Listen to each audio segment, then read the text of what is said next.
Hello and welcome to Vision This Week on Channels Television. I'm Bukola Joe Oketumbi.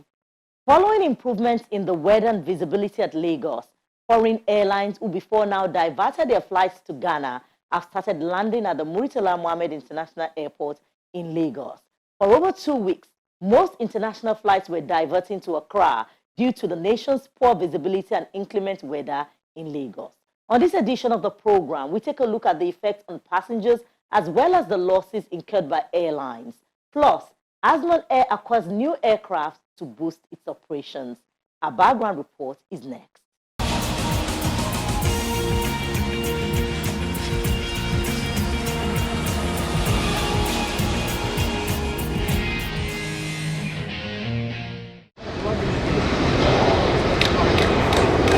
As the Hamilton haze clears up, Lufthansa Airlines embraces the Lagos sky and disappears in a jiffy.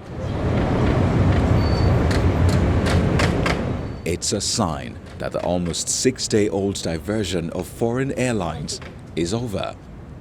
This is not unconnected to the inclement weather in Lagos. The airlines affected include British Airways, Delta Airlines, Emirates Airlines, Air France, Qatar Airways and Rwand Air. According to the airlines, the diversions of flights to Accra, Ghana was done in line with safety standards. Here in the departure hall, the passenger numbers speaks volumes. Many are completing their check-in processes to board their flights.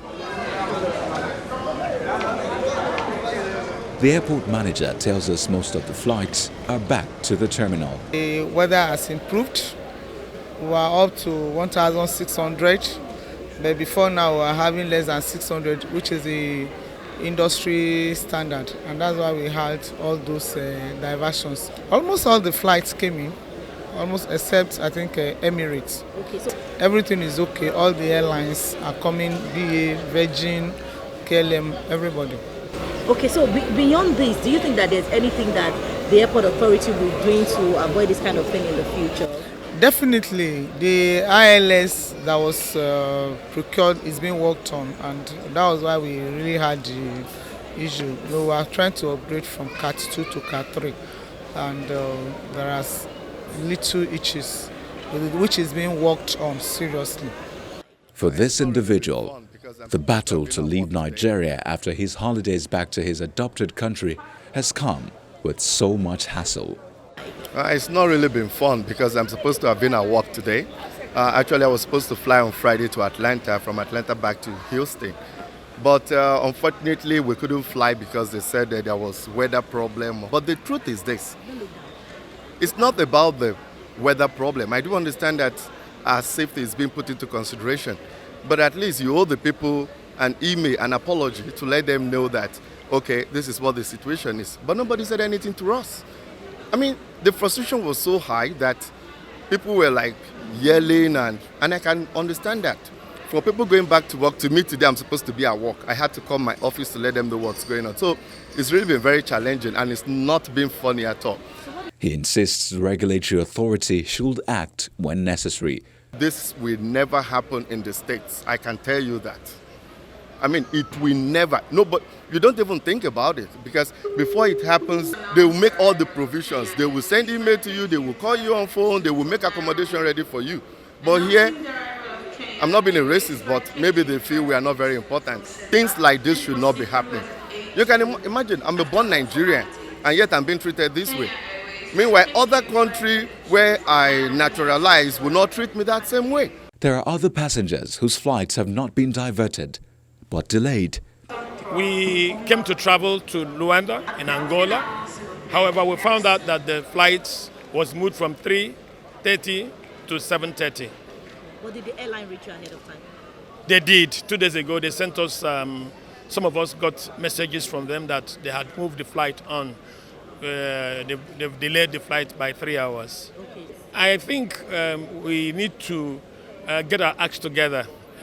Things are being done with too much easy here, and nobody cares about the customer's feeling.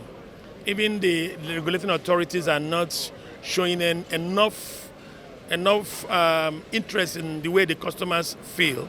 And I think they should be penalizing the airlines or get them to be on their oaths in doing their job. Though I feel bad, but I said since it's the first time, let's just watch them and see how they will continue. You know, why we don't even care about that is that Nigerian airline is even the worst than the foreign airlines, you know. The way, because formerly we are coming back with Ark Air, but they disappoint so much. Nature definitely has had its way, but foreign airline operators are said to have lost an estimated 4.7 billion naira to inclement weather.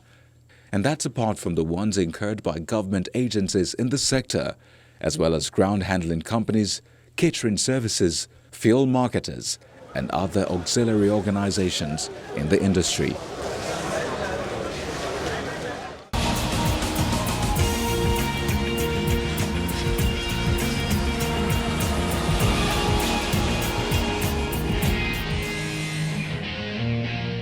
On our interview segment, an aviation analyst, Mr. Tayo Juri, is our guest, and it breaks down the cost of losses for airlines and passengers as well. The project plan of improving from Category 2 to Category 3 so that we have better zero visibility ILS system. Unfortunately, the planning, I believe, went wrong, whereby the installation was done. Some components of the system was inoperative, and even though the calibration was done, the system wasn't still optimal. So what needs to be done now is for those components to be repaired, and once it's repaired, the recalibration. We still have lots of losses to the airlines, to passengers, and most importantly, to the perception of aviation in Nigeria. When you look at it from the airlines perspective, you've looked at the airlines on the average have lost about 200,000 euros, and within about that's on the average, and 4.7 billion naira with this cost, and that is a huge cost to the airline, considering the low margins and the slim margins within the aviation sector. Don't forget, we're still battling with coronavirus, which the airlines, which are most of foreign airlines, have actually lost about $625 million. So if you actually put that together, it actually affects the airline's bottom line. Now, that's from the airline's perspective. Now, from the passenger's perspective, you look at it that you have people that bought tickets, that have traveled for business, for major events, and even for vacation. And due to this diversions, to cancellations, and sometimes return flights, you actually have lots of lost time. And that actually affects the time, money, and even the perception. So it's not in the best interest of Nigeria's ease of doing business. It's not in the best interest of Nigeria's business community, and even attractiveness of growth for this opportunity, for these challenges to prevail. Interestingly, that's not including local airlines. That is looking at specifically accommodation costs, navigational costs, diversion costs, rebooking of flight tickets, and ancillary charges. And that's not even including other companies within the ecosystem, in-flight catering, the ground handling companies, as well as the security screening companies. I think it's their fault, because obviously part of the Montreal Convention, which was actually updated, and I believe 1991, does mandate the airlines to actually take care of the passengers. As long as the passenger has bought that airline's ticket, the obligation and the responsibility lies on the airline to actually take care of the passenger till the destination, final destination. So it's the responsibility, role and responsibility of the airline to take care of the passenger, and to the best of their ability, by providing ample hotel accommodation, even providing telephone and email services to contact their next of kins, and alternative means of transportation. If they're on an alliance, if there is an alliance partner that actually operates within that system or within that route, is actually to divert them. We had some passengers when Delta actually went to Dakar. there was offering of, for those that wanted to actually come to Lagos, they actually had to come to Cotonou and drove across the border. And some of the airlines are saying, go through that, send us the bill, and they'll refund it.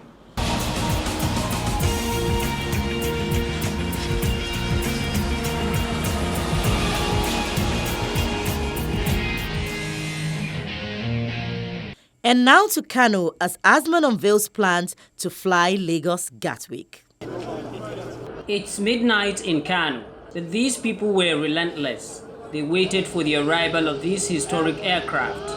Here it comes, an over 400 passenger capacity aircraft landing at the Malam Aminu Kano International Airport. It's an Airbus A340-600 for Azman Air Limited as the airline seeks to take business to the next level. This aircraft is fantastic. You know, we flew this aircraft for 5.5 hours from Bournemouth Airport, and we landed with an exceptional captain here. We are really delighted to have this aircraft. This airplane, A340-600, so the big new one, was operated previously by Virgin. So superb airplane, really, really good condition. The president of Azman Air, senior officials, and friends make their way into the big bird.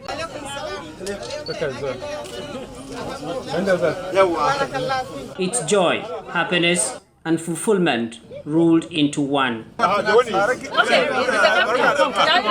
While this is not the first aircraft to be acquired by Azman Air Service, this Airbus A340-600 is different from the previous ones for obvious reasons. People were saying that this aircraft is very expensive, this aircraft is not easy to maintain, it's not meant for African market. But we just listen to them, we know what we are doing, and we have done our analysis, we have done our calculations. So in the end, we said, okay, one, the aircraft serves our purpose. And the facilities that are built in the aircraft, by mere looking, you will know, even as a layman, that this is state-of-the-art aircraft. It has Wi-Fi, which is very rare. In fact, I have never seen an aircraft that has Wi-Fi in Nigerian aviation. And it has screen, it has so many in-flight entertainment systems. So the aircraft is perfect and it is the youngest wide body that you'll find in the Nigerian market. It came at a time when the company intends to commence operations outside Africa. This aircraft was procured outrightly with the European aviation. They do have ex-Virgin's Atlantic aircrafts. So this one is one of those aircraft. Is really top-notch in terms of maintenance that was received by the aircraft, and in terms of comfort this aircraft brings to the market. Actually, before end of February, early week of March, we will have at least 5 aircraft coming in. In 2009, a Kano-based businessman, Abdul Munaf Yunus Sarina, first conceived the idea of starting an airline business. There is nothing more exciting than to make such a huge investment and to witness its safe arrival.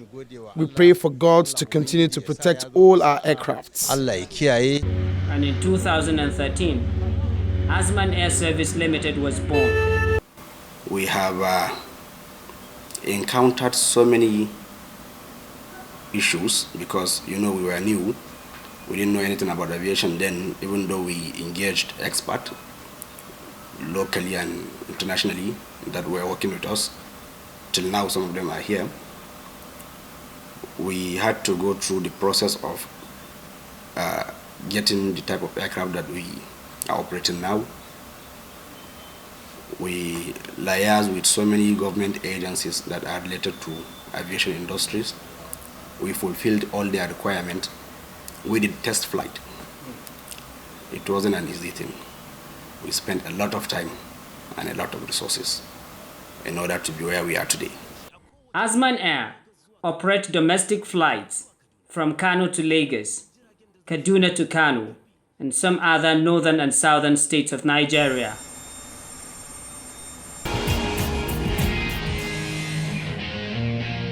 In a moment, Aviation This Week will be back with Newsflash. Do join us again.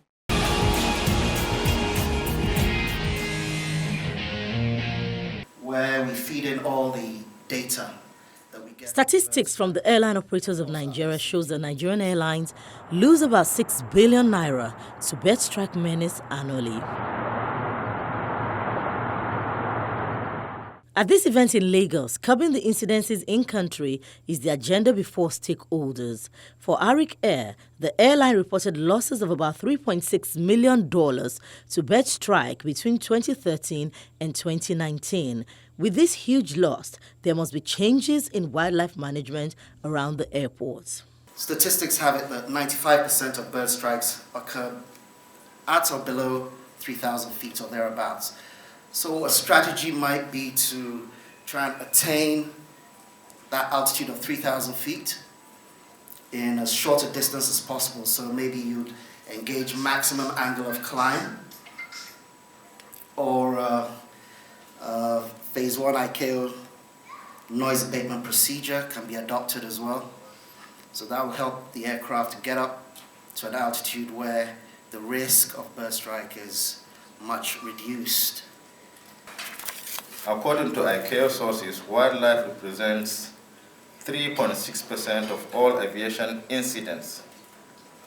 Reduction of hazards from wildlife strike is a critical element in improving aviation safety.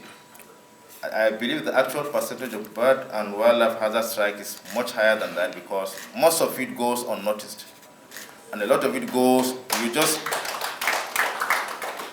a lot of it goes without being recorded or reported. It's just a pilot observation or passenger observation. To effect changes, the Federal Airport Authority of Nigeria says its acquisition of phonic bird whalers is top priority. At FAN, we are working with the regulators to develop and implement a wildlife management plan for each of our airports, which include training personnel and management program. I just recently came back from a trip in Halifax, where we went to inspect some, we call them whalers. The present management, chaired by the MD, acquired some Phoenix. I think they are Phoenix bird whalers that are meant to scare the birds away from the airports. The International Civil Aviation Organization, in one of its reports, says only 3.6% incidents are as a result of bird strike occurrences. All our stakeholders, please can you come forward quickly and join this group. The Senate has confirmed the nomination of Captain Musa Nuhu as Director General of the Nigerian Civil Aviation Authority. Nuhu's confirmation comes after the consideration of the report on the screening of the nominee by the Senate Committee on Aviation. The chairman of the committee, Senator Smart Adeyemi, in his presentation said that the nominee had requisite experience and possesses relevant academic and professional qualifications. Captain Nuhu is an airline pilot and aviation safety expert with well over 30 years of working experience in the aviation industry. On the foreign scene, Southwest, United and American Airlines have announced the grounding of their Boeing 737 MAX aircraft until the second half of 2020. Southwest Airlines, the world's largest operator of the model, said it will postpone the return of the aircraft to August 10. In a statement, United Airlines said it will postpone its return to the aircraft until September 4, while American Airlines also announced the grounding of its own planes to August 18. The Boeing 737 MAX aircraft has been grounded around the world after 2 deadly crashes between 2018 to 2019 involving the aircraft killed a total of 346 people. Finally, French jetman Vince Raffaire has successfully flown to 1,800 meters above sea level in Dubai. Raffaire achieved the feat equipped with a carbon fiber wing powered by 4 mini-jet engines. After demonstrating control by flying 5 meters above the sea and making small turns, he made his main flight, rising 100 meters every 8 seconds. He finished a 3-minute flight with a loop at 1,800 meters before opening his parachute and dropping back to Earth. Raffaire was fitted with a pyrotechnic safety parachute in case of engine failure at low altitude, and more than 50 preparatory flights were made ahead of the event.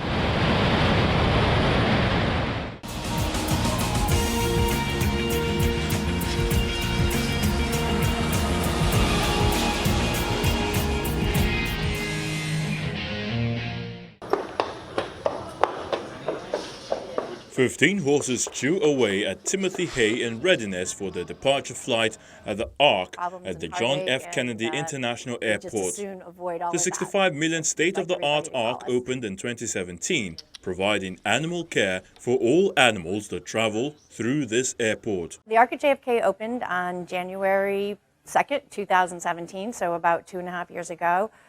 It is a full-service animal health and health reception and quarantine center for all animals that travel through JFK Airport. Every detail was thought out to accommodate the safety and comfort of the animals, from the type of paint on the walls to the speckling on the floors to the size of the stalls, kennels and types of food. The Ark is located right off the runway, so animals can step off the plane and right into the facilities. It filled a hole that the previous Animal Center Vetport left, which critics say was much farther away, smaller, unsanitary and mismanaged. Since April of 2018, a lawsuit filed against the Port Authority of New York and New Jersey, which operates JFK Airport and leases to the Ark, has been put on hold. The suit said that the Port Authority was supposed to give the Ark exclusive rights for animals coming into the JFK, but most of the 4,000 or so horses and hundreds of birds arriving at JFK from 2017 through 2018 were taken to another facility in Newburgh, about a 2.5-hour drive from JFK. Now all horses flying into JFK must be processed through the Ark. We're getting maybe 50 to 60 horses are walking through the Ark, not necessarily being quarantined here. Pets, probably, pets and small animals, I would say a similar number. We do get funds coming in from the animals that we are shipping and the horses, and now that all horses are being coordinated through the Ark, there has been additional revenues associated with that. But of course, running a facility like this is not inexpensive, so we're doing the best we can. Parts of the facility still sits empty. Paradise Four Paws, a 20,000 square foot dog and cat resort, hasn't opened because the Ark doesn't have enough money to finish building it. Ark's authorities say traveling with animals is not an easy process, and that pet and horse owners should or can take advantage of their services. Knowing that there is a facility here, particularly in the New York area, that's available as an assistance for everybody is really important, because just bringing your animal, checking them in as excess baggage at the plane, or trying to do it yourself, there's all sorts of opportunities for problems and heartache, and we just as soon avoid all of that. The 178,000 square foot animal haven has taken care of horses, cats, dogs, turtles, baby goats and rabbits, among other animals.